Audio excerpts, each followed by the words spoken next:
دې ضمن کې یو بله واقعه درته ویل. حضرت عمر فاروق لیکي جلال الدین سیوطي خصائص کبرا کې دا واقعه نقل کوي. وی یوه علاقې ته تلو، قافله رانه ګډوله شوه، تیاره وه او باد و باران او زول راغی. قافله په یو طرف شو، زما نه ګډوله شوه. خدای قافله رانه کم کړله، یو دسمال چې رالم قافله نشته، من دیوال لار مې غلطه کړه، قافله په یوه لار او زه په بله لارم. شپه شوه را باندې او تیاره ده او زول شو، باران شو، هلو څه آبادي نشته چې زه ورشم، او ځنګل دی، اوس پریشانه یم چې خدای تاسو شو، نه خو کور شته نه دی چې ته زمرې شرمخ مار لالم تا په څه مصیبت وړېدم. وی لرې مې یو رڼه ولیده، وی مې چې دا رڼا خو هغه ځای کې چې انسانان به کلي به رڼا پسې لاړم. وی چې والم هغه یو آبادي وه، کلي نو یو آبادي وه. وی باران مې دا جامې لمدې خوشتې کړې دي او یخني مې ډېره زیاته کېږي او نیمه شپه هغه آبادۍ دروازې له ورغلم، امې ووهله، څوک نه لر کوي، ښه مضبوطه مې وډبوله چې څوک خو به دروازه به کولو کي، یخني مې کېږي او بار ظلم دی، یاره او خطرم ده. وی یو سړی په بالخانه راښکاره شوی، ما ته وایي چې څوک یې؟ نو د دې عربو به خلکو ډېر خیال ساته، ځکه حج له به دا خلک راتل مکې ته، نو د مکې د خلکو به خلکو ډېر عزت ته. نو دې ورته وایي چې زه د مکې یم او په مکه کې د بیت الله شریف ګاونډي یم او د خدای خاطر نو که ګرمي مې شوې ده، زول او باران تنګ کړم، دروازه راته کوله وکړه چې دلته لږه شپه تېره کړم. وی هغه څوکیدار وایي چې نه نه موږ د شپې چا دروازې نه کولاو، زه په مخه دی. وی زما دا خبرې د دوی د دغه چې کومه آبادي له هغې مشر دی هغه واورېده، بیا راغی، وی ما ته یې دروازه کوله وکړه چې مسافر دی او د بیت الله ګاونډي دی او د مکې اوسېدونکی دی. نو ګوره مونږ چې د بار نه مکې ته لاړ شو نو خلک زموږ قدر کوي، دا خلک ډوډۍ اوبه راکوي. وی نوکر ته یې دروازه ورته کوله وکړه، دروازه راته کوله وکړه، یو کمره یې راکړه چې دې کمره کې ویده شي، ډوډۍ هم راکړه. وی هغې کې ویده شوم او په ارام شوم. سهار چې پاڅېدم، هغه چې د دې عبادت خانې مشر دی راغی ما سره کېناست. مېلمه کوم دی؟ سږي نوم دی؟ ما یې زما نوم په عمر دی. د پلار نوم دې څه دی؟ خطا. د مکې اوسېدونکی ما دی چې او نه چې سید د آبادي څه ده؟ وی چې موږ عیسایان یا زموږ عبادتخانه ده. هغوی به اکثر په جونګو کې او په ځنګلونو کې عبادتونه کول، رهبانیت به اختیار و.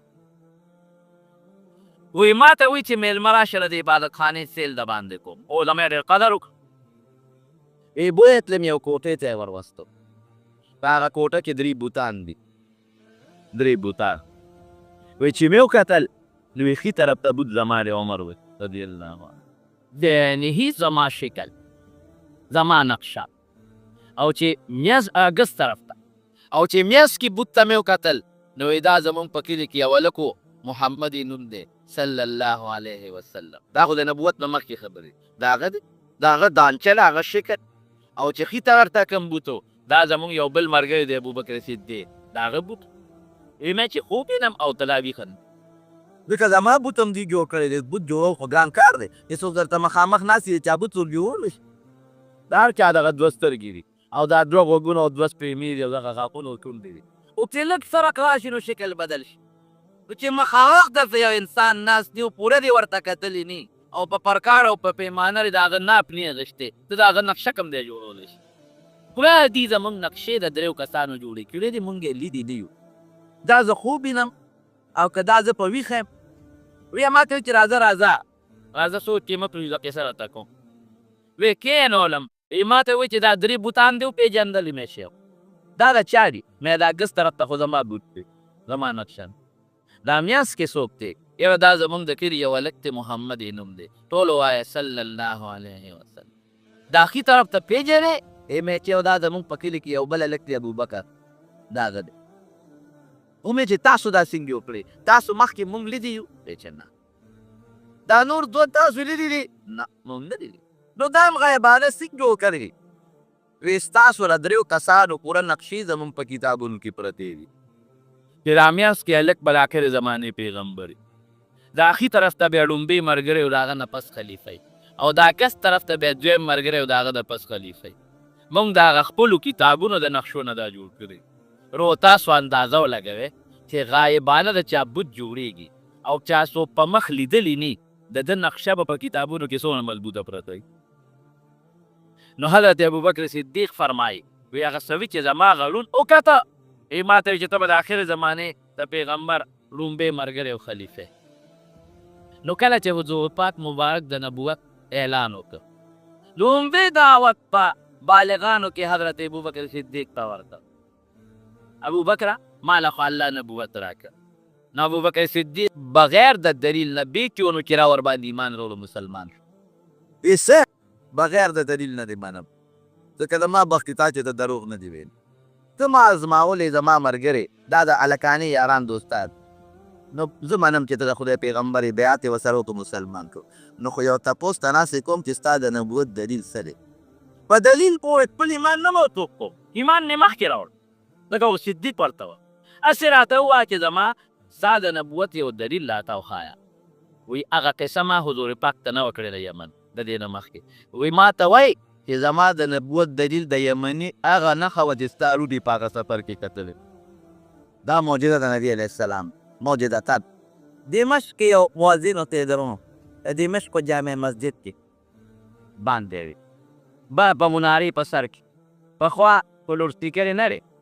او زمونږ فقها لیکي چې په مناره کې بر یو سړی باندې وایي نه حی علی الفلاح حی علی الفلاح لکه دې د هغه منارې د کړکۍ نه ټولو بار راوباسي نو دا خیر دی چې خلکو ته اواز ورسي. نو جناب د ده د هغه جومات تر خوا کې د یو یهودي کور و. هلته خو یهودیان عیسایان مسلمان ضرور د کې حی علی الفلاح لپاره د هغه منارې نه ستا بار راوایسته. د هغه یهودي کور کې یو جینۍ وه بیر لپاره یې نظر ولګېد او مشر سپین ږیرې تړی دی دا مؤذن ټول عمر یې بانګونه ویلې چې نظر یې کړی ولګېد دغه جینۍ سره یې دغه ولګېد عاشق شو د بره نه ورته نیم مجبور دی جینۍ جینۍ ورته نظر شو په ابادو کې پردي پوهنو ته ګورې ته خو سپین ږیرې تړی مشر یې دا ته کې ګناه کې دی ورته وایي ای جینۍ ته مې ډېره خوښه شوې شرمېږم تا زه د نوڅوپه دی یم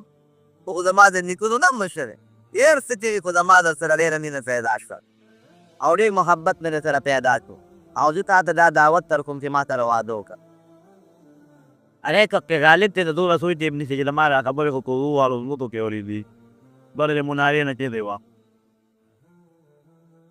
جینۍ ورته حیران او بابا ته دی پرې بوه کوچه مرد میکردم آوازانم دا چی دیگه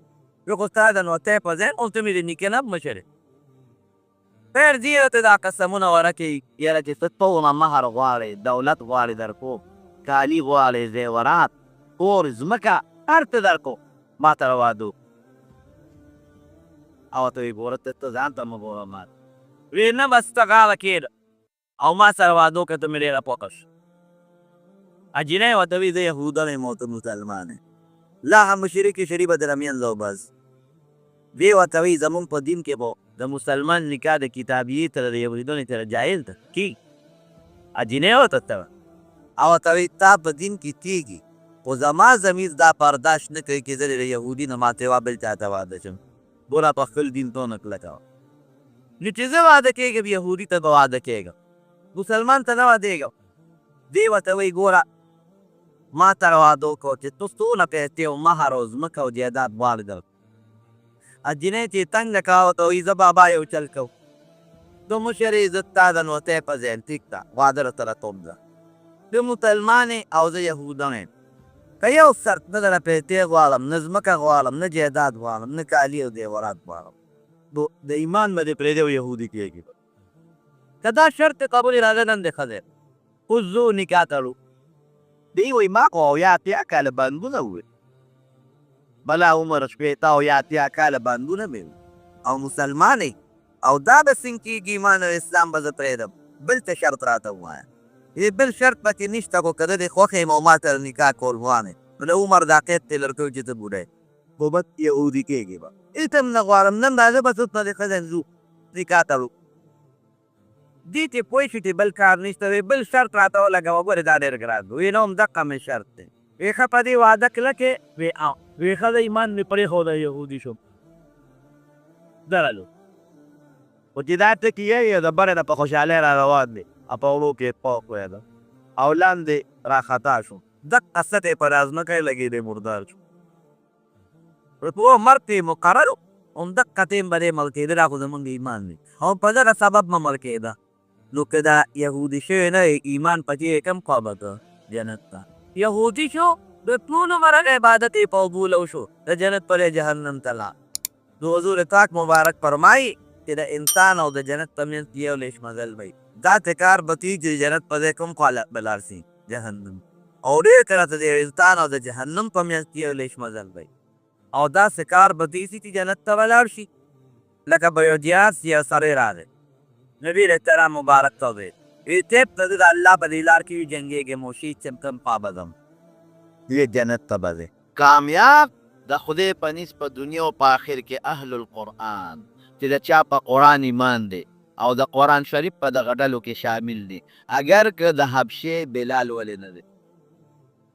د رنګ نه تور بلال اگر که عمر ولې نه دی عمر فاروق ته جوړېږي اگر که ابوبکر ولې نه دی چې قرآن سره تعلق پیدا شو ابوبکر صدیق ته جوړېږي روز صحابه وګورئ او تاسو د هغوی زندگی حیران بشئ د قرآن د تعلق نه مخکې هغې ډاکې به کول همدغه خلک و د مکې لوڼه به یې جمدې ته ښولې بربن به له بیت الله نه تاوېدل طوافونه به یې کول د حضور پاک دشمنانو د سر دشمنان حضرت عمر ته ګوره تیره یې لاس کې واغېسته مجلس دقسې جوړ دی او د مکې کافر یو بل سره لګیا دي یوره چې محمد سره ممسوک و ټول وایې صلی الله علیه وسلم د سره څوک مونږ خو ته ډېر تن یو زمونږ دین پسې نښتی دی عمر پاسې بیا اوس تاسو کښېنئ سر یې دلته درته راوړو دومره غب دشمن د حضور پاک ډېر یې نه چې ونه خوځئ د هغه سر به اوس تاسو سره دلته پروت رانې واقع اوږدې له مختصر درته مې په لاره کې ولې یو سړی په مخه ورغی اپې پوه شو د ده په انداز باندې عمر څه کې یاره وایي د دې نبي علیه السلام نوم یې په ښه وانغېسته په بده یې واغېست خلک ترې تنګ دی کور په کور دشمنۍ جوړې دي او زمونږ د خدایانو بد وی ورځه ما نن یې سر قلم کوم دلته یې راوړم او ورته څه وایي عمر په قلار کښېنه په ارام کښېنه د هغه ډېر دوستان دي او ډېر لوی قوم یې دی ته به بیا جون سنګ کېل عمر پې پوه شو رضی الله عنه وی لکه معلومېږي دا چې تم جو صحابي شوی د هغه دین دې قبول کړی د تورې ګواښ یې پې وکړه او ته یې ما پرېږده ورسره اوښي خبر دی واله خور او اوښې دي دواړه هغه په ملګرتیا کې مسلمانان شوي دي وی دا دې څه ووایي لاس نیغ د کور کور له نبي علیه السلام په ځای پاتې شو ورکه د خپل کور هم لاول کو چې ورغې هغې له استاد راغلی د حضرت خباب رضی الله عنه قرآن شریف ورته ښایي ګوره د قرآن برکات ته ترونه ښایي قرآن شریف ورته ښایي دې دروازې له ورسېد هغې دروازه جونده کړې ده د بار نه یې ورته غوږ کېښود چې دا د دننه نه څه اواز راځي د قرآن شریف اواز یې واورېد دروازه وډبوله هغې پرې پوه شو استاز ته وایي چې زما خو اوښې دی اخور یې وایي زما خو ورور دی مونږ پوه شه دی پوه شه خو ته ځان پټ کړه تا مننه کړي هغې د کټ لاندې پټ کړه چې دروازه یې کولاو کړه دې خپل اوښي سره مشتو ګریبان شو یو بل وهي ښه صابیان شوی خپل پلار نیکه دین هم پرېښود نوي دین هم قبول که زه ستاسو پیغمبر پسې راوتی او نه پرېږدم دا خور یې وله له دا خاوند او دا ورور د یو بل نه خلاصوي دومره غوسه دی چې څپې له اوچته کړه خپله خور یې په دا مخ وواله او دومره مضبوط غوزار یې ورکړه چې د هغې نه د مخ نه وینې راووتې او د عمر په دې مخ د پاسه ور پرېوتې هم د عمر خور وه ورته وایي وروره عمره چې څه دی خوښه یې هغسې وکړه درې خبره بلکل رښتیا ده مونږ اسلام او ایمان قبول کړی دی او نبی علیه السلام د خدای خپل پیغمبر او الله یو شریک نه لري دا عقیده هم ساتلې ده زه لاست اخلاص چې ده د خور او وینو ته وکتل او دا خور هغه سترګو ته وکتل هغه اوښکو ته وکتل نو په زړه یې فورا سر پرېوت توره یې کېښوده وی تاسو څه وی شا به ما ته ووایه وی ستا مخکې مونږ هغه نه وایو وی راکې ماله دا تاسو څه لوستل وی نه ته پلیت یې تالی نه درکو اثر ته شوي ورته یې ښه څنګه به یې راکې وی لامبې به اوبه شته اوسلخانه کې وی او حضرت خباب پوه شو چې خبره خو بل طرف ته لاړه، خبره د روانې نه سمې ته روانه ده. راووته وی یا عمره وی قسم په خدای چې بیګا حضور پاک مبارک ستا د ایمان دپاره دعا کړې. اللهم اعز الاسلام باحد العمرین، خدای اسلام په یو د دوه عمرینو مضبوط کړي. د ده نوم عمر دی او د ابوجهل نوم عمرو ابن هشام دی. د ده ته تغلیب ورکړی دی. که عمرین یې ممکن ده چې دوا کوتلې وه، عمرین یې وي وی ستا دپاره یې دعا کړې ده. نور یې مړه کې نرمي راله. نو چې لاړو یې لمبل او بیا راغی وی خو اوس خو راته ووایه هغه لیکل راکې څه دي پکې. اتفاقا د قرآن شریف دغه آیات دی پکې چې د ایمان خاوند ای خلکو آمنو بالله ورسوله، په الله او د الله په رسول ایمان راونه. وی نبی علیه السلام کم ځای دی؟ ما وله بوځئ. هلته اطلاع رسېدلې ده چې صاحب عمر توره راغښتې ده او تا پسې را روان دی. صحابه پریشان دي او حضور پاک په دارالارقم کې د صفا غونډۍ سره خوا کې د کوټې کور دی، هغې کې پټ ډېره دی او پټ تبلیغ کوي، قرآن او سنت او حدیث خلکو ته پټ ښیي. دوی ورسره شو وللل چې ویلل صحابه ولیدل وی صاحب را یو عمر راغی که ورو زموږ د دواړو جهانو ښکلي سردار رسول الله مبارک له چې خدای پاک کومه بهادري ورکړې په مرد د ځمکه د بل چا نه، ډېر بهادر شخصیت و. وی دې خوا شئ وی زه ورپاسم پک. وی صاحب ته مه ورځه. وی نه که په ښه نیت راغلي نو ډېره ښه ده، که په بد نیت راغلي د ده په توره به د نه د اثر وسوه. ورغې په دروازه کې راننوت. عمر یې د دقه ګریوان نه ونیوه حضور پاک مبارک. یا عمره په څه نیت راغلی؟ وایه. عمر فاروق وایي چې د حضور پاک لاس زما ګریوان له راورسېد. وی قسم دې د نوک نه سره پورې مې د وجود نه خولې ووتې. په څه نیت راغلی؟ وی مې چې صرف د ایمان او د اسلام په نیت. د ډېرې خوشحالۍ نه صحابه وجړل او په کور کې چې څومره صحابه د خوشحالۍ نه وایي الله اکبر او ایمان یې راوړه مسلمان. اسلام نه پس حضور پاک ته وایي وی د الله رسوله د ایمان خو برحق دین دی د اسلام وی او نو یې دلته پټ ولې ناست یو؟ بار بیت الله سره اواز ولې نه کوو؟ اوس کافر په تمه دي چې د نبي علیه السلام سر به راوړي. عمر غوندې بهادر سړی تللی دی او دی د بیت الله خواله ورغی او توره یې چته کړه. که څوک مې پیژني خو ډېره ښه ده، که څوک مې نه پیژني فانا عمر بن الخطاب، زه عمر ابن الخطاب او ما دا کلمې شهادت او چې اشهد ان لا اله الا الله واشهد ان محمدا عبده ورسوله. که د چا پلار کې زوري را میدان ته شي نو په ګرم ځای څوک په بیانېږي. لږ ساعت مخکې د حضور پاک دشمن دی، د سر دشمن کنزل ورپوسې کوي او د قرآن شریف د لږ تلاوت د برکت نه لږ ساعت پس د حضور پاک د خپو خادم دی. دا د قرآن برکت دی. نو یو انسان چې مسلماني او دې صالح عمل وکړي، داسې عمل چې الله او رسول پې خوشحالېږي، نو قرآن شریف کې الله فرمایي فلنحینه حیاتا طیبة، دله به دنیا کې ښکلی ژوند ورکړم. او یو مثال یې ستاسو مخکې اقدمه کې پې پیښ دی. حضرت ابراهیم علیه السلام په عراق علاقه کې پیدا شوی دی. عراق کې یو لوی ښار دی بابل. هغه ښار کې ابراهیم علیه السلام پیدا شو او کومه علاقه کې چې پیدا شو، کومه زمانه کې چې پیدا شو، نو دا د یو ظالم بادشاه حکومت و چې هغه ته نمرود وی. نمرود هم د خدایه دعوه کړې وه څنګه چې فرعون د خدایه دعوه کړې وه او خلکو ته یې دا ویلي چې زه ستاسو رب یم، تاسو عبادت چې کوئ زما به کوئ. او دا بیا خلکو ته وی چې ژوند زما په اختیار کې ژوند زه ورکوم، مرګ زه ورکوم. دا د هغه یو سوچ او یو عقیده او یو نظریه په خلکو کې خوره وه. حضرت ابراهیم علیه السلام چې کله رب العالمین پیدا کړو دی لوی شو، قرآن شریف کې الله فرمایي ولقد آتینا ابراهیم رشده من قبل وکنا به عالمین. وی ما په ماشوموالي کې حضرت ابراهیم علیه السلام له پوهه ورکړې وه، د هدایت پوهه، د الله د معرفت او د پیژنګلو پوهه، دې ته رشد وایي. دا د ماشوموالي نه موږ د ابراهیم علیه السلام په سینه کې اچولې وه. دا ډېرو کمو خلکو ته میلاویږي. بعضې خلک یې هغې ته دا په ماشوموالي کې میلاو شي. حضرت ابراهیم علیه السلام نه چا تپوس وکړو وی تا باندې په مخ د ځمکه ښکلې ورځې شپې کمې تېرې شوي دي؟ وی هغه اور ورځې چې زه په اور کې وم. وی داسې دغه قیم د اور ورځې په ما دونه خشته تېرې شوي دي چې په مخ د ځمکه دومره ښکلی ژوند ما بل نه دی تېر کړی. فلنحيينه حیاتا طیبة چې نیک عمل کې او الله ته رضا نږدې کا نو د عذاب په ځای کې به من الله ښکلی ژوند درکړي په اور کې دننه به هم دله الله ښکلی ژوند درکوي د عذاب په ځای کې به هم دله رب العالمین ښکلی ژوند درکوي نو چې د خپل کور کې په بستره کې پروت دی خو یقینا به ښکلی ژوند وي خپلو یارانو دوستانو سره ناست دی خو یقینا به ښکلی ژوند دی نه د اور په میانځ کې د عذاب په ځای کې به پروردګار دله ښکلی ژوند درکوي بلکې بعض علما لیکي چې د هغه اور په میانځ کې ورته رب العالمین یو خشته ښکلې کینه را پیدا او جبریل علیه السلام به راته هغې له دی وله جام را ډکاو ابراهیم علیه السلام له به یې د هغه اوبه ورکول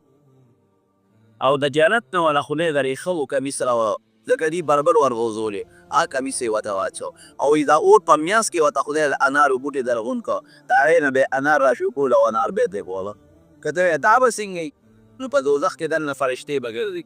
جهنمیان به سوځي فرشته به نه سوځي په دوزخ کې دننه زقوم دی د مارجغې هغه تریخ بوټی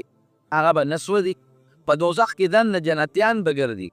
حافظان د قرآن عالمان شهیدات نیکات او دی به سفارشونه کوي هغوی به نه سوځي یو یو به د جهنم نه نیسي او جنت ته به یې بوځي چاله الله په اور کې دننه سزا ورکوي د حرارت او د تاو او چاله خدای په اور کې دننه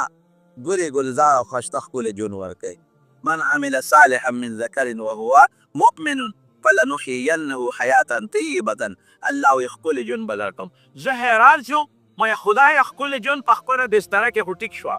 په بازار کې دکان کې ناست دی د بچو میانځ کې ناست دی او ښکلی ژوند لیکن ابراهیم علیه السلام لرې د عذاب او د اور په میانځ کې ښکلی ژوند ورک د اور نه چې کله راووته بس شاه جلا وطن کوي د په مخه دې ښوده نو دغه ځای کې د عراق سره خوا کې دوه دریابونه یو ځای شوي یو ته دریای فرات وایي او یو ته د دجلې دریاب و د دجلې دا دریاب د روس ته راغلی دی د روس ته طرف نه راغلی دی او د فرات دا دریاب د مصر او شام د طرف نه تاو شوی دی نو دا د عراق د سندم کې دواړه یو دی یو ځای شوي په دغه دریاب دی په کشتۍ کې راپورې وه یو ورسره بیبي ده او د ترې لور یې د حضرت ساره ډېره ښایسته خوبصورته جینۍ وه یو ورسره رواره دی حضرت لوط علیه السلام پې وروسته الله پیغمبري ورکړې ده دا د دریو کسانو قافله راپورې وه د بادشاه دا کارندم بار تاوېدل را تاوېدل نو خدای د ابراهیم علیه السلام ژبه بدله کړه مخکې ژبه ګیلا وه او چې د دریاب نه پورې وتل نو الله ولا عبراني ژبه ورکړه دا عبراني ژبه ته عبراني ځکه وایي عربی کې عبور تېرېدو ته وایي دا چې دي د دریاب له دجلې او د فرات د دریاب نه راپورې وتل او په هغې یې عبور وکړو نو الله ورله دا ژبه ورکړه نو بیا عبراني ژبه وې نو د بادشاه هغې کارنده وی چې دا خو چې د څوک مسافر دي ځکه ژبه یې زمونږ نه راپادی غوندې بل شان ژبه وایي په دغه باندې را روان دي شام ته دي د شام او د عراق په منځ کې تقریبا 700 میله مزل دی دی ګورې پیاده کړی 700 میله شام ته راتلل نو په مصر راتلل مصر کې یو بل ظالم بادشاه داسې واړه واړه بادشاهان وو په هغه زمانه کې غټ بادشاهان به نو ځکه د یو قوم یو ملک چې وي په دې قبایلي علاقو کې تاسو ګورئ نو د هر یو قوم ځان له یو ملک وي دارنګې د یوې علاقې به دا ورکوټې ورکوټې بادشاه دا ډېر حرامي بادشاه پلید و پلید خپل نوکران یې په دې لارې کوڅو ته خواره کړو او چې کله په دې لاره په قافلو کې چې د ښکلې جینۍ ځي او ښځه دا مال راولی نو که ورور ورسره یې و ناراحته غږ مه کوئ او که خاون ورسره یي دا خاون وله وجنې د که یو جینۍ سره رور دی او دا خور دې ما راوسته نو کیدای شي دا رور ځکه یې مه وژنې چې دی به وځي خو خور به ورته به وزوله ده بادشاه په نکاح کې راوړي او که د چا خاوند وي نو خاوند دا نشي برداشت کولی چې د ما نه د څوک ښځه واجي د دې به خامخ لبلې جبلې کوي دا خاوند وله وجنې چې د مصر علاقې ته راورسېد ابراهیم علیه السلام پوه شو چې دلته یو ظالم بادشاه دی خو دا چل کوي نو حضرت ساره د تره د یو د خپلې ښځې ته وویل وایي داسې کار دی خدای دې مونږ له حفاظت راکړي خو که چېرته تا نه چا تپوس وکړو د بادشاه د کارندو ونیولې چې دا سړی دی څه دی دوی په مخ د ځمکه د موستا نه بغیر بل مسلمان نشته یو زه مسلمان یم یو ته او مسلمان سړی او مسلمانه ښځه دا رور او خوري نو ورته وایه چې دا مې رور د مسلمان رور یم که ډېره ښه د بادشاه کارنده و حضرت ساره کلکه ونیول او بادشاه لیکود صاحب یو جینۍ ده او ډېره زیاته خوبصورته ده دوی تپوس وکړې سړی ورسره شته او جي سړی ورسره دی څوک دی دا سړی که خاوند دي خو مه لیکې او که دا سړی یې روي نو بیا یې مه وژنې تپوس یې ترې وکړه وایي دا دې څه ده وایي دا مې خور ده دیلی خور هغې نه تپوس وکړه دا سړی دی سره وایي دا مې د رور دی بادشاه لی دا جینۍ بوت په بخاري شریف کې حدیث دی او علما هم لیکي بادشاه چې هغه کوم د ګناه خاصه کوټه وه هغې ته یې وردننه کړه دا خو د پیغمبر بیبي ده پاکه بیبي ده او دا یاد ساتئ د نیکانو خلکو ښځې هم ګورې پاکي الطیبات للطیبین وطیبون للطیبات پاکو سړو له خدای پاکې ښځې ورکوي او پاکو ښځو له خدای پاکان خاوندان ورکوي نو دا مسلمانه وه او پاکه بیبي وه او د بادشاه نه او د پیغمبر ترنو ده د پیغمبر بیبي ده خدای دا خو په مصیبت کې مبتلا شو بادشاه والا دی بخاري شریف کې حدیث دی حضور پاک فرمایي دې بادشاه ته وایي چې بادشاه ته دې خوښی دی یو کار کو ستا په قیز و بند کې هم چېرته دې خوښی خو زما یو عادت دی څه لږ به مخ لاس ووینځم او اودس به وکړم لږ به ځان پاک کړم له خلکو هم دا خوښی چې ښځه پاکه ډېره دغه اوبري مخه مو وین د لاسونه مو وین او ځان پاک کړه بیا به له ګناه سره کوو مجبوره به وي اودس یې وایي که دې خوښی نو زما زمونږ یو عبادت دی زه به هغه خپل عبادت وکړم بیا چې دې څه خوښی کوه د ډېره سره چې ته پرې خوشحالېږې د خپل عبادت دوه رکعته مونځ حضرت دې ساري وکړه یا رب دې لا تسلط علی هذا الکافر خوایا دا کافر خو به ما مسلط نه پروردګاره دا خو زما ډېره رسوایي او چې دا دعا یې وکړله نو دغه بادشاه د مصر دغه ظالم بدعمله په ځمکه خته یې ولګېل او په ځمکه سر د لاندې راپرېوت خو لیواده شو سترګې یې بکې کړې حضرت ساره وایي ما دې خدایه که دا سړی مړ شو خلک بول کې دا دې ښځې مړ کړه دا زه په مصیبت واورېدم خدای دا جوړ کړي دا سړی جوړ کړه سړی ټیک شو چې ټیک شو بیا حرکت کوه د سارې ته لاس ورچو بیا دې سوال وکړو وایي خدای دا کافر خو به ما مسلط کې بیا د هغې نه مضبوط سر د لاندې په ځمکه راپرېوت چې راپرېوت خوله کې زګونه شوې سترګې یې والې شوې حضرت ساره نو ما وی بیا یې چې کله سړی مړ شو خلک وایي دا دې سړی وژلی دی یا خدایه ته خو دا سړی مه وژنې او ما دې محفوظ کړې بیا ټیک شو چې ټیک شو نو بیا دې ته غلط نیت وکړو د دې نه درېیم ځل باندې د هغې نه مضبوطه جاقې وخوړه او په ځمکه راپرېوه چې راپرېوته وایي بس ما وی چې د لا مړ شو خدایه وجنه کو یې ما اوس به خلک وایي دا دې ښځې مړ کړه دا پسې مصیبت جنجال کې مبتلا شوم خو خدای ماته محفوظ کې په درېیم ځل چې کله دا بادشاه په روش کې راغی او ټیک شو کارندې یې راوغوښتل وایي دا خو تاسو ماته انسان نه راوستی دا خو همدې د پیری ما راوستی ګوتې نه شم وروړی چې لاس لږ راغوم راپرېوځمه ته څوک یې هغې ورته وایي زه دا زما خاوند دی دا مې ورور نه دی ابراهیم یې نوم دی او دا عراق د بابل د ښار نه مو وروتې او دا زما خاوند پیغمبر دی او ټوله قصه یې ورته وکړه د نمرود نه مونږ خدای راخلاص کړو د اور نه مونږ خدای بچ کړو په دریاب هم سفر وکړو شام ته روان یو دغې بادشاه باندې الله پوره سر ها واقعي ستا خاوند پورې ښه انسان ما معاف کمه وبخه ما بخلې او ښکله اخدم ولیدتن بخاري کې راځي او علما لیکي راجح قول دا دی چې دغې بادشاه وله ښکله لور ورکړه بیبي هاجره وایي ځه تا به ستا او ستا د خاوند خدمت کې ابراهیم علیه السلام ته چې حضرت ساره ورسېدله نو ورته څه وایي ابراهیم علیه السلام ته حضرت ساره وایي وایي خاونده وایي خدای پاک دا کافر بادشاه هغه سکیم سازش برباد کړ هغه خدای ختم کړ او مالې یو جینۍ راته د خدمت دپاره اوس دې خوا ربالعالمین ابراهیم علیه السلام څومره احسان دی که یو ښځه ډېره خپل خاوند ته وایي چې زه ما له چا ګوتې نه دي راوړي خاوند په هغې کې خامخا د شکونه راځي راځي ته نه راځي چې دا ته زما هغه دپاره وایي ځکه بادشاه بوتې د دې ګناه دپاره بل څوک نو بغیر ستا و بغیر د بادشاه نه نو ته څنګه وایي چې ما ته یې ګوتې دې راوړي خامخا لږ یې سودا راځي مفسرین لیکي چې الله ذوالجلال ابراهیم علیه السلام ته هغه کومه کوټه کې چې دا ښه دی دننه کړې وه هغه ورته خدای رانږدې کړه او داسې کړه لکه د شیشې شفاف ورته ښکارېدلی ورته ابراهیم علیه السلام په دې خپلو سترګو دا بیبي ولیدله پیغمبر ته پیغمبر معجزه او د بادشاه را حرکت یې لیده چې دې ورته ووایي دې سارې ما ته پته ده ما په خپلو سترګو هر څه ولیدل زما هېڅ شک تر باندې نشته چې خدای هغه ذلیله کړه او ته دې خدای پاک را بچ کړې زما ورو دې دویمې خبرې تاسو ګوره د یو ظالم بادشاه په کوټه کې چې د بدعملۍ او د ګناه دپاره یې دننه کي او خشته جینۍ هم ده او بل څوک پکې شته هم نه د دې نه ښکلی ژوند بل څوک شته چې هغه دشمن ورته خدای د هغه په هغه محل کې ذلیله کړي او دا دې خدای محفوظ بد کړي فلنحینه حیاته طیبه په کور کې دننه روزي هر سړي له خدای ورکوي دا هم ښکلی ژوند دی که یو سړی مطمئن د بچیو سره ناست دی دا هم ښکلی ژوند دی که یو سړی د خپلې ښځې سره او د خپل مور او پلار سره مطمئن خوشحاله ناست دی دا هم ښکلی ژوند دی لیکن ښکلی ژوند دی ته وایي چې د یو ظالم بادشاه د سکیم نه دې خدای بچ کي د یو بادشاه په قلا کې چې بل هېڅ څوک نشته او د ګناه تمه ده نه کوي هلته دې خدای بچ کي د ډېره ښکلی ژوند بل نشته الله بچ کړه بی بي هاجره والا خدای پاک ورکړو روان شو جناب شام ته شام ته لاړل د شام څخه خوا کې د فلسطین دا ځمکه ده هغې سره خوا کې یو کلی دی الخلیل ورته وایي تاریخي لیکي هلته اوس هم دی ورکوي او ګوره او دا رښتیا هم د حقیقت هم لیکن ښځه نه یو خاوند ډېر انصاف هم کوي د دوو ښځو په منځ کې او د عدل او د انصاف نن کار اخلي بیا هم ښځه په دې نه خوشحاله چې زما بیا هم ورګرځېدلی شي دا ګوره یو بیبي د حضرت سارا بله حضرت هاجره دې دویمې له بچي الله ورکړه دا لومبی په زړه کې خامخا دا شعر راغی چې د هغې دوی شته د ما قرباني مو کو وطن ما پرېښه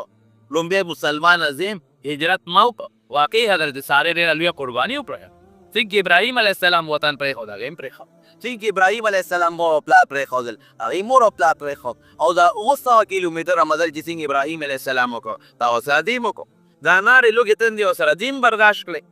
د ابراهیم علیه السلام مې ډېر لحاظ ساته حضرت سارې قسم وخوړه دا به ما سره یو ځای نه اوسې یا به دې سره اوسېږي یا به ما سره اوسېږي یو دی دې سره ژوند نه تېرو پیغمبر ته رب العالمین چې کوم ځای کې پیغمبر ته په خوله کې څه اشکال راشي الله ورته وحی کوي او پیغمبر په سختو مسلو کې د الله سره مشوره کوي ابراهیم علیه السلام د الله سره مشوره وکړه څوک هم دې سره د الله جدا حکمتونه دي دا ښځه او دا ماشوم بچی دی را روان زه ته یو ځای ښیم هلته یې بوځه ډېره ښه ده د هغه ځای نه یې را روان کړل د فلسطین نه د شام د علاقې نه او موجوده کوم ځای کې مکه مکرمه د بیت الله دې ته یې راوستل څونه مزل دی ته ډېر ځان پوه کړې څه 100 کیلومتره نه دی او نه څه 200 کیلومتره دی 2000 کیلومتره مزل 2000 کیلومتر 2000 کیلومتره مزل پیاده اسانه خبر چې هم در سره ماشوم بچي وي هم در سره پېغله جینۍ ښځې او هم در سره په بتکي کې اوبي او هم در سره په لوښي کې په تجو یو سامان تطواني در سره یو څاروي باندې سواره کړل او د الله په حکم راځي 2000 کیلومتره بلکې میلونه دا مزل یې وکړو او موجوده چې کوم دی بیت الله یې دلته کې راوسته چې راوستل هلته کې راښځم کېنوله او د ماشوم بچی زما ورور داسې په دې سوچ وکړې چې چا له خدای بچی په سپینګیرتوب ورکړي هلک وله خدای ورکړي زوی او خشته ښکلې غوزنې دوی لکه د اسماعیل علیه السلام په شان دی او بیا ورته یې وویل تره د دغه ځوانې ښځې په دشتو بیابان کې پرېږده ترې به دي زړه به یې څه وایي څونه ګران کار وایي دلته کې تېره وه ته دې ځه ډېره ښه چې څنګه دې ته روان شو بی بي هاجره خو پریشانه ده ورپسې ورمنډه کړې ای سړیه موږ د چا ته پرېښود دلته خو نه څه انسان شته او نه څه هېڅ شی نه لګي قرآن شریف الله وي بوادي غیر ذي زرع نه پکې فصل شته او نه پکې ونه شته چېرته شنې پکې ونې داسې شته چې د باران په اوبو باندې کېږي نه هلته مې یو غټه ونه وه لیکن داسې قابل کاشت علاقه نه ده ای سړی موږ چا ته پرېښود نه پورته ته ځې نه شي ته ګورې خو جواب خبرې هم نه شي کولی ته روان ده دا پسې بیا ورته سړی تا ته ویم ته نه موږ چا ته پرېښودو او ته مو نه کوم غوا روانې موږ وایو ته موږ سره دلته یو ځای به اوسېږو غږ نه کوي دا چې کوم دی اوس باب المروه د مروه دا د دې نه لږ غوندې مخکې ده نو چې هلته سیک ورسېده نو دا ښځه یې ورله او د لمن نه یې کلک راونې د شا د لمنې نه ای سړیه تا ته ویم موږ چا ته پرېښود دلته موږ څه کوو موږ به څه کوو دلته دلته خو نه انصاف شته او نه کور شته او نه کته په میلیونو لږ انسان نشته په میلیونو دلته موږ څه کوو کوټه نشته باران شي څه به کوو چې موږ چا ته پرېږدې هلته کې جلا ورځي بچو ته نه شي کتلی او نه ښځې ته چې ځوانه پېغله جینۍ او ماشوم بچی دی د کوټې د پای وروتونو کې د ورونی خدای څوک هم د الله ازمایش او امتحان دی ښځه هوښیاره وه الله امرک بهذا چې پوه شي چې دې خبرې نه کوي وی الله درته راویلي ته پیغمبر پته ورته لګېده ابراهیم علیه السلام ورته سر وخوځو ټول یې غږ ونه کړ دوه چې سر یې وخوځو بي بي هاجرې ورته لمن پرېښوده اذن لا یضیعونه الله به مونږ نه ضایع کوي زه په مخه رسم د الله په حکم دی الله به چېرته مونږه ضایع نه یو الله ته ځان وسپاره کړ را چې الله ممل دی او له الله په حکم دی دلته راوستی یو یا غمونه رسلي دیت الله ابراهیم علیه السلام او ښځه راله خپل بچي له پلار بیا هم پلار دی ډېر سخت ازمایش دی د مارون د ازمایش او ابتلاعات ګورې په هره زمانه په مسلمان دی او حدیث پاک کې راځي چې څوک په دین کې څومره سخت دي هغه همره په هغه ازمایښتونو تکالیف زیات راځي چې بالکل داسې پناه شي او غر ته وخته او دا ښځه او بچي یې نه لیده ربنا اني اسکنت من ذریتي بواد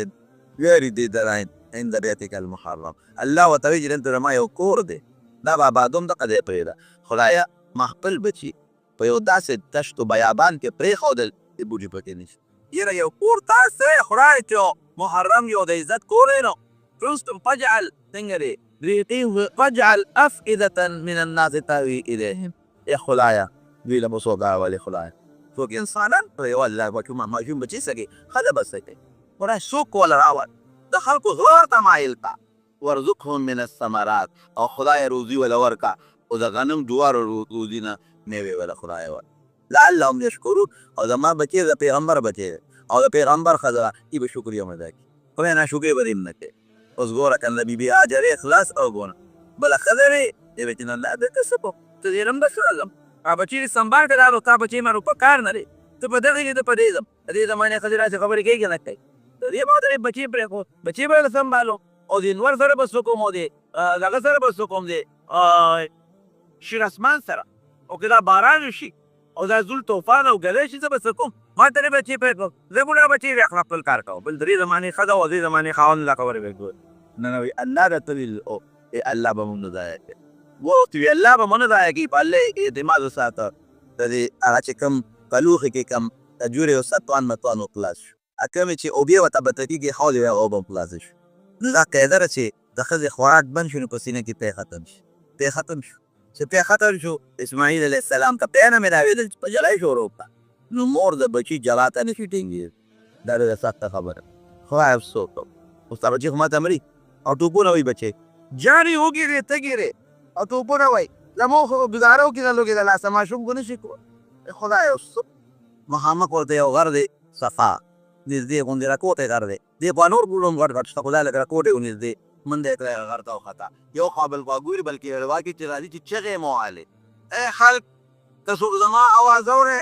ته زما اواز اورې زه ډېره ضرورتمنده ښځه یم الله اکبر څومره سخته به ډېره ضرورتمنده ښځه ته څوک د اواز اوري زما د اواز سره متوجه شي هېڅ یې ونه لیدل راروان شو مخامخ بل غر دی مروه ورته وایي دا حاجیان صاحبان د دواړو نیت هېڅ منډې وې چې راروان شو دې خوا بچي ته هم ګوري چې بچې راغلی چې ته ځای نه شي نو منځ کې لږ غوندې خوا او کښته او جوړ و چې هغې له به راوغځېد هغې کې به منډه واده چې دا بچي به د سترګو رارید دی او چې بیا به رارې کول نه و د بچي به ورته ښکارېده نو بیا به سمه روانه وه مروه ته ورسېده چې هلته ورسېدله هغې کې چغه وواله ای خلکه ته زما د اواز څوک اوري خدای لپاره ډېره ضرورتمند دی امداد مې وکړې هېڅ نشته بیا راله سفر بیا لاړه مروه ته اووه چکرې پکې وویل اووه چکرې او ذکر لیونو خوا منډې وایي کله هغې غر ته منډې وایي کله هلته منډې وایي کله دلته کله هلته منډې او چې یم چکر باندې مروه ته ورسېدله یو اواز یې واورېده چې اواز یې واورېده نو د دې په دې غول داسې لاس کېښوده ای څوک یې سړیه ای خدای لپاره ته اواز راکړه ته څوک یې چې دا اواز راکړه زما د سخت ضرورت دی هغه دوباره ورته اواز وشو چې دوباره اواز شو او د خپل بچي ته دې وکتل سړی یې ولیده وایي دا څوک سړی راغی څه چل دی دا سړی څه کوي پامنده یې کړې او دغې وخت سره د دې ماشوم اواز بند شو د اسماعیل علیه السلام چې اواز یې بند شو نو بس دا په جلا شوه وایي زه بس بچی مې مړ شو یو ساعت یې وویل هغه اوس اوږدتۍ او توپونه یې اول او رقېده او اوس ته اواز بند شو بس معلومېږي دا چې بچی مړ شو پامنده یې کړې چې سړي ته یې وکتل هغه حضرت جبریل علیه السلام الله د انسان په شکل رالیږي د اسماعیل علیه السلام خدای اوچته کړه ځمکې له یې راوغورځول ځمکه کې الله تعالی اوبه پیدا کړې هغې جبریل علیه السلام د اوبو نه پله پله کې شانتې اوبه راواخېستې حضرت اسماعیل علیه السلام نه یې په خوله کې واچوي تندم ختمه شو لږ هم ختمه شو د زمزم په اوبو کې الله دا خاصیت پیدا کړی چې تندم ختموي لږ هم ختمه علما کرامو شپږ میاشتې څلور میاشتې په دغه اوبو ګزاره کړې ده ډوډۍ نه ده خو یو نیک خوراک کړی دی هغې غذایت طاقت دی سړي نه کمزوري کېږي د ډوډۍ کار ورکوي چې دا ورسېده سړی ته لاړ چې سړی لاړ دې سر زر هغه اوبو ته بندې واچولې لږ یې کنده واچول او بندې واچولې چې اوبه او زم عبراني لفظ دی بندې شه څه مطلب چې خورې دي شي دا اوبه لږې شانتې اوبه دې ولګه چې دا مشکونه ته یې راکړم دا مشکې راسره دی او زه زه په نه په اوارې ته هغه مشکې اوبه اچي یو مشکې اوبه اچي اوبه نو ولې زیاتېږي بخاري کې حدیث دی چې دا الله پالي دا ویښ نه نور تېږي تېږ نه تېږي مشکې دې ډک رسول الله صلی الله علیه وسلم فرمایي ای خدای زمون په مور بی بی هاجرې رحم وکړي وی که د زمزم دی اوبو ته بندې نه وی اچولې وی د زمزم دی چینې به د دنیا را ځمکه ټوله زیراب کړې لکان زمزم عینا معینا جاري چینه به اوبه به یې ټوله دنیا ته رسېدلې وې که خواره اوبه کل به جېرېدله ته د کټ دغه خوراک دغه څښاک یو قافله په لاره تېرېږي د جرهم قبیلې کې قافله ده په دې لاره به هغوی تېرېدل او دمه د دلته نه کوله ځکه قافله هغه ځای کې دمه کې چې کوم ځای اوبې ګیا وي د څاروو لپاره هغې چې وکتل چې دلته خو مارغان تاویږي را تاویږي نو یو ډله یې مقرر کړي تاسو وګورئ مارغان خو هغه ځای وي چې تم ځای کې اوبه وي مونږ خو په دې لاره همیشه تېرېږو مونږ دلته اوبه نه دي لیدلې معلومېږي دا چې دلته چېرته اوبه شته د مکه مکرمه ډوله د غرونو په منځ کې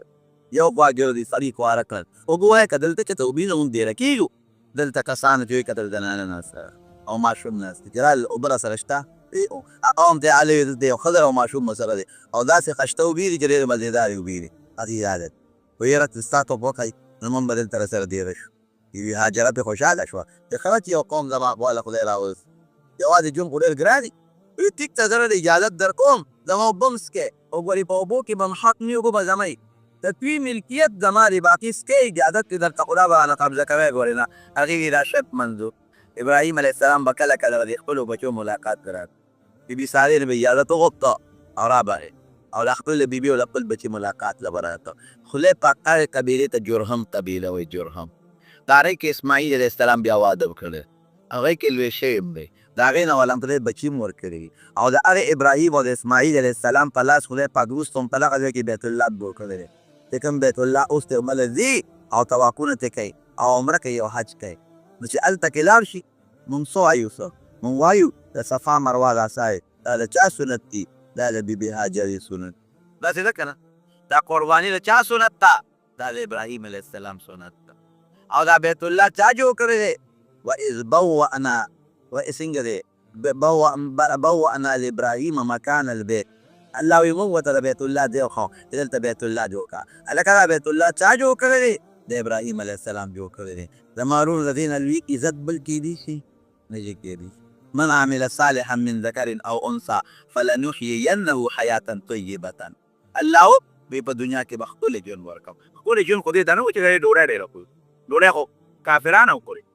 ښکلی ژوند دې ته نه وایي چې بنده خوراک ډېر کوي خوراک خو سپین کوي خوراک خو کنځیران هم کوي خوراک خو دا ګرې چیلی هم کوي دا مرغۍ هم کوي ښکلی ژوند دې ته نه وایي چې سړی په ګرمه بستره کې ویده شي په ګرمه بستره کې یو کافران هم وده کېږي ته به ځان له ګرمه بستره ګورې او خنزیر له ګډ نه خدای پاک ځان له ویښتو بستره ورکوي داسې ویښته والا خدای پیدا کړي چې نه ګرمي پکې کېږي او نه پکې یخني کېږي ښکلی ژوند څه ته وایي ښکلی ژوند دې ته وایي چې د اطمینان او خوشحاله ژوند دی او ښکلی ژوند دې ته وایي چې خلک یې د ژوند صفت وکړي د ابراهیم علیه السلام د ژوند صفت ترقیا وترکنا علیه فی الاخرین تا قیامته پورې خو خلک د ابراهیم علیه السلام د ښکلي ژوند صفتونه کوي که نه کوي د اسماعیل علیه السلام ذکر تر قیامته پورې جاري دی د هغې د سنتو ذکر تر قیامته پورې جاري دی دا ښکلی ژوند او په آخرت کې ښکلی ژوند د الله ملاقات پرون مې طالبانو ته یو خبره کوله هغه احمد ابن حنبل رحمت الله علیه ته یو ډېر لوی تکلیف رسېدلی د قرآن شریف په مسله کې د قرآن د برکت نو چې کله دې مړ شو په دوو والي شوی یو غریب چې کله دې مړ شو چا په خوب کې ولیده وی احمد الله د سره څوک کړل وی چې الله ته مخامخ شمه وی الله ما ته وی چې احمده زما د قرآن د برکت د دیوال خوړلی دی د یو نعمت تر کومه ما ته وګوره نو یې خدای راته په لومبي ځل خپل دیدار وکړ الله ته مې وکتل دا راله خدای یو نعمت راکړي ولنجزینهم اجرهم باحسن ما كانوا یعملون د دنیا هم ښکلی ژوند او په آخرت کې ښایسته مزېدار ژوند د جنت ژوند نه ښایسته ژوند بل شته د الله د دیدار او د ملاقات نه ښایسته ژوند بل شته د جنت د میوو نه او د جنت د مزو نه ښایسته ژوند بل شته نشته نو خدای زموږ ښه عمل نصیب کړي ښه عمل څه ته وایي ما درته وختېږي هغه عمل چې سړی داسې عمل وکړي چې الله پرې خوشحالېږي او د الله رسول پرې خوشحالېږي او داسې عمل چې الله او رسول پرې نه خوشحالېږي دا خراب عمل دی د هغې نه دې مله استاد دي د هغه ژوند د دنیا هم بربادي خلک یې په دنیا کې ښه صفت نه دی که محمد د خلک قدر کوي په شیشه ورپسې خلک دی بد دی او چې موږ چې خلک وي خره چې د خلاص شو او حدیث پاک کې راځي وی بدعمله سړی چې مړ شو نو وی ځمکه او دا بوټي پې خوشحاله وي ښځه چې خدای دا سړی مړ شو چې دې چې همدې ورځ د برکت نه به مونږ د خدای غضب او قهر نازلې او د آخرت خراب ژوند دی څه دی هغه د خدای قهر دی د خدای غضب دی او دوزخ او جهنم او د خدای غضبونه دي الله آینده بل عمل نه وساتي